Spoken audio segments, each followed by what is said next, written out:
Autism Spectrum Disorder merupakan suatu gangguan perkembangan otak yang mempersulit penyandangnya dalam berkomunikasi atau berinteraksi dengan orang lain.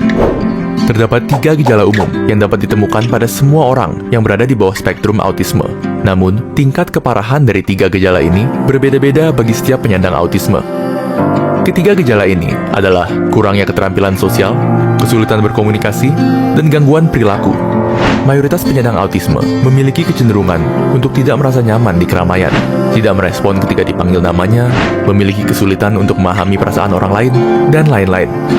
Dalam hal komunikasi, penyandang autisme seringkali mengalami kesulitan memahami apa yang dikatakan orang lain, terutama jika diberi guyonan, lelucon, atau sarkasme.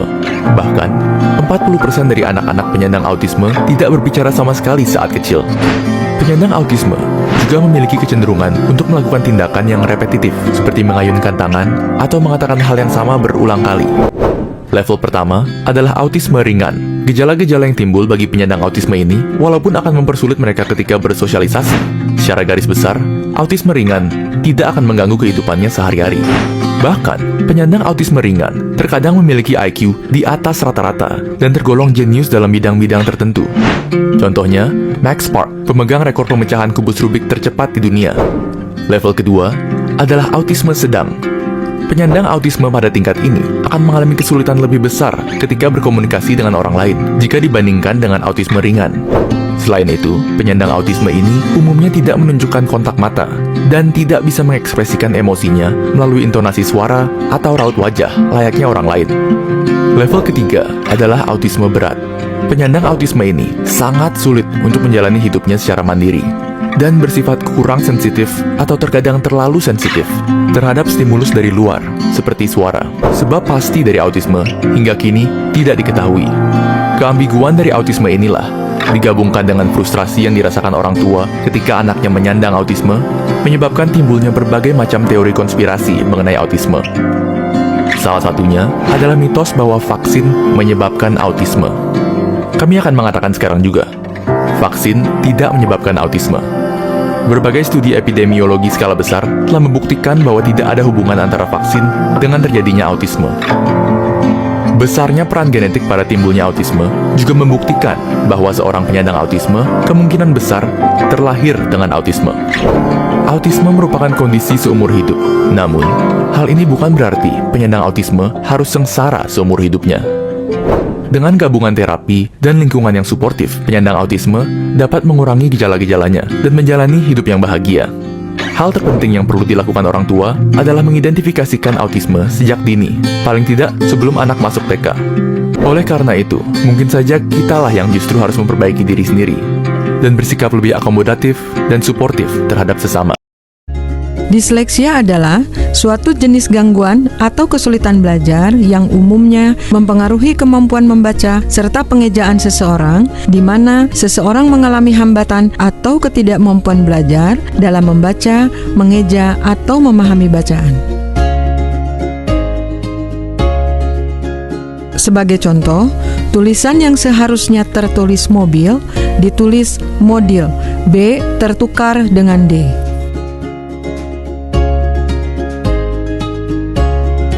Motor ditulis dengan wotro, huruf M tertukar dengan huruf W. Tor tertukar penulisannya menjadi tro. Jenis-jenis disleksia. Ada 2 jenis disleksia. Developmental disleksia yang biasa disebut dengan disleksia bawaan lahir, disandang seumur hidup, dan biasanya bersifat genetik atau turunan. Acquired dyslexia dapat diartikan karena gangguan perubahan pada otak kiri membaca atau mengalami kecelakaan sehingga cedera pada otak. Menurut para ahli, disleksia dibagi berdasarkan apa yang dipersepsikan oleh mereka yang mengalaminya. Di antaranya adalah persepsi pembalikan konsep. Suatu kata dipersepsikan sebagai lawan katanya.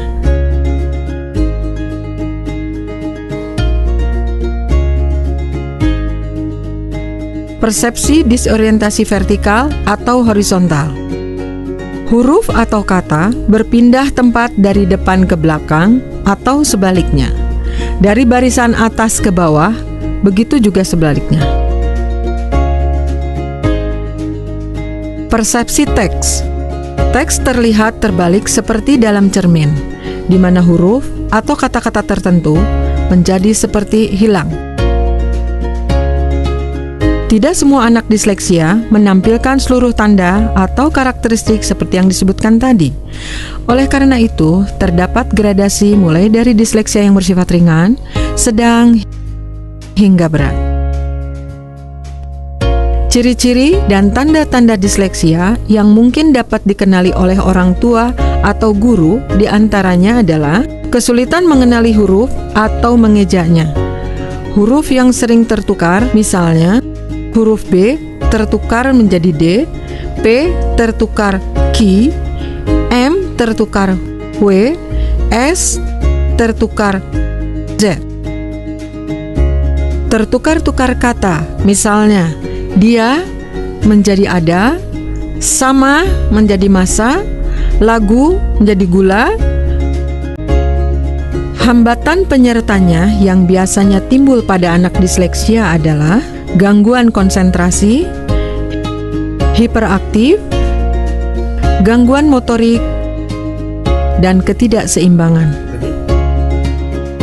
Ada beberapa penanganan yang bisa kita lakukan, baik di rumah maupun di sekolah. Orang tua memegang peranan penting untuk masalah penanganan anak disleksia di rumah. Salah satunya yang bisa dilakukan oleh orang tua di rumah adalah membacakan buku yang menarik minat anak. Kegiatan ini dapat dilakukan lebih dari sekali agar anak dapat terbiasa dengan teks dalam buku. Menyemangati dan membujuk anak secara halus untuk membaca buku, lalu mendiskusikan isinya bersama-sama akan sangat bermanfaat.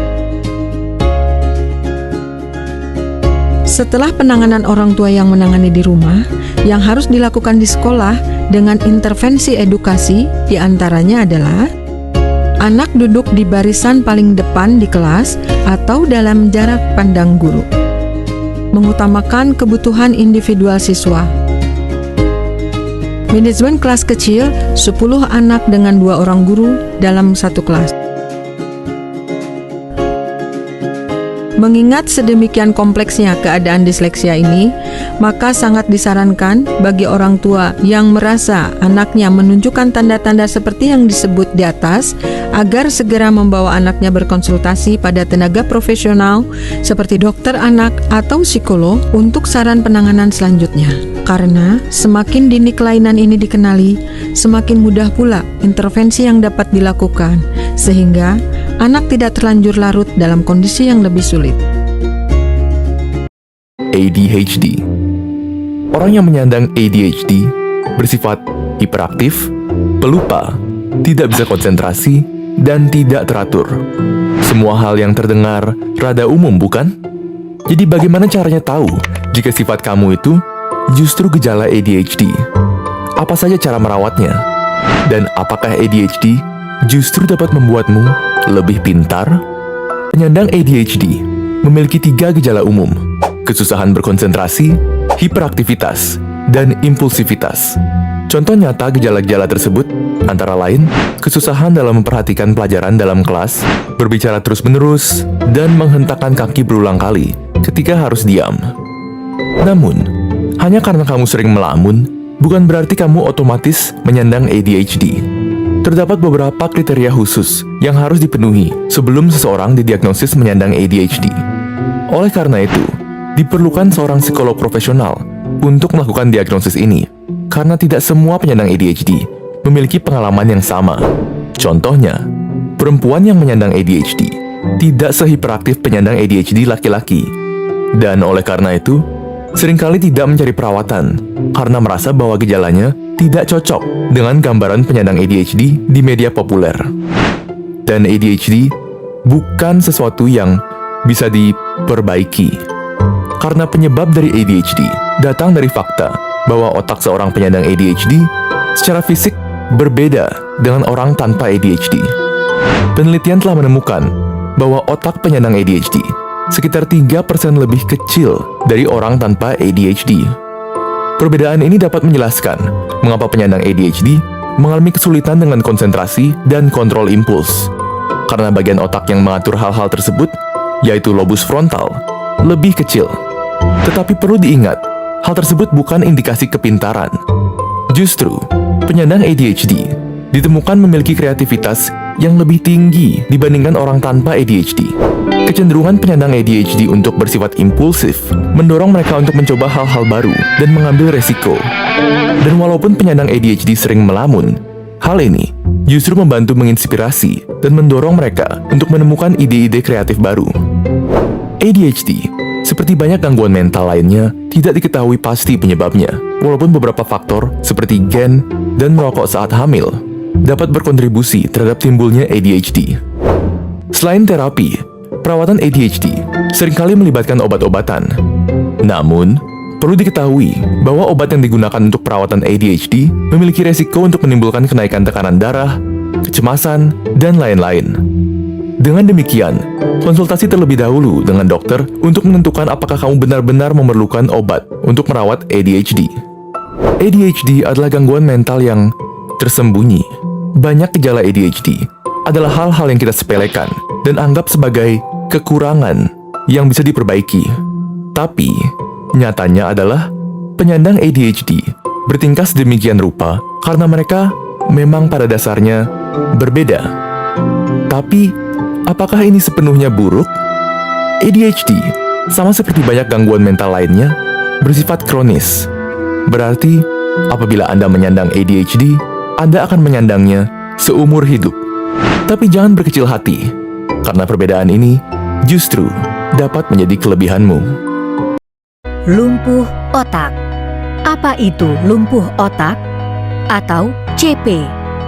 Lumpuh otak adalah istilah bercakupan luas yang menjelaskan kumpulan gangguan perkembangan yang utamanya memengaruhi gerakan dan postur. CP menyebabkan keterbatasan aktivitas dan mungkin disertai gangguan penglihatan, pendengaran, perasa, kognisi, komunikasi, dan tingkah laku atau gejala seperti tremor dan kejang atau seizure. Apa penyebab lumpuh otak? Lumpuh otak disebabkan oleh cedera ke otak anak yang belum matang, sebelum, selama, atau setelah lahir saat anak tumbuh besar. Selama masa antenatal, konsumsi alkohol atau obat-obatan terlarang. Infeksi intrauterin, tekanan darah tinggi saat hamil, atau komplikasi plasenta dapat menyebabkan lumpuh otak. Prematur, malformasi bawaan otak, cedera hipoksik ke otak karena proses kelahiran yang lama dan rumit, infeksi bakteri atau virus setelah lahir juga dapat menyebabkan lumpuh otak. Faktor genetik diperkirakan terlibat dalam 7 hingga 14% kasus CP. Defisit motorik pada anak dengan lumpuh otak biasanya mencakup tonggak perkembangan motorik yang tertunda, refleks primitif yang tetap ada, ketegangan otot abnormal, misalnya ketegangan otot terlalu tinggi atau terlalu rendah, pola berjalan abnormal, atau dominansi tangan yang dini. Bagaimana cara membantu anak dengan lumpuh otak? Perawatan utama adalah merawat atau mengurangi peningkatan ketegangan otot dan komplikasi terkait, serta meningkatkan fungsinya. Fisioterapi seperti peregangan dapat membantu mengurangi spastisitas dan mencegah kontraktur lutut.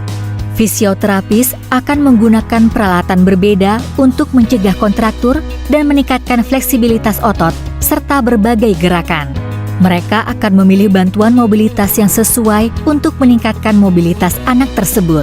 Peralatan dan bantuan komunikasi yang diperlukan harus tersedia di rumah dan sekolah untuk memfasilitasi komunikasi dan pembelajaran sehari-hari. Sangat penting memberikan anak-anak ini perawatan yang sesuai, serta edukasi ke anak tersebut dan pengasuhnya tentang manajemen CP. Anak yang berbeda memerlukan perawatan yang berbeda, seperti pengobatan dan operasi. Pengobatan utamanya bertujuan mengurangi spastisitas dan gerakan tanpa sadar. Operasi ortopedik berguna untuk mengoreksi deformasi tetap sendi. Selain itu, selective dorsal rhizotomy dapat mengurangi spastisitas otot dengan memotong akar saraf tertentu di saraf tulang belakang. Seperti apa perkembangan anak dengan lumpuh otak? Jika anak tidak dapat duduk pada umur 2 tahun, tidak dapat berjalan pada umur 7 tahun, kesempatan mereka mendapatkan kemampuan berjalan sendiri di kemudian hari lebih kecil. Sebaliknya, jika mereka memiliki kontrol kepala yang baik pada umur 9 bulan, dapat duduk sendiri pada umur 2 tahun, atau merangkak pada umur 2,5 tahun, kesempatan mereka dapat berjalan sendiri akan lebih tinggi. Anak dengan lumpuh otak mungkin mengalami komplikasi berikut ini saat tumbuh, seperti deformasi muskuloskeletal dan nyeri kronik, sindrom penggunaan tendon berlebihan, artritis serta perubahan degeneratif, umumnya di pinggang, lutut, pergelangan kaki, tulang punggung bawah, dan leher. Partisipasi aktif dari anak dan keluarga mereka untuk melakukan terapi dapat mencegah komplikasi ini. Dengan perawatan dan bantuan yang tepat, seseorang dengan CP dapat berkomunikasi efektif dengan orang lain, mendapat manfaat dari pendidikan, berpartisipasi di kehidupan masyarakat, dan mendapat pekerjaan yang layak. Oleh karena itu, identifikasi dan intervensi dini untuk anak dengan lumpuh otak sangatlah penting.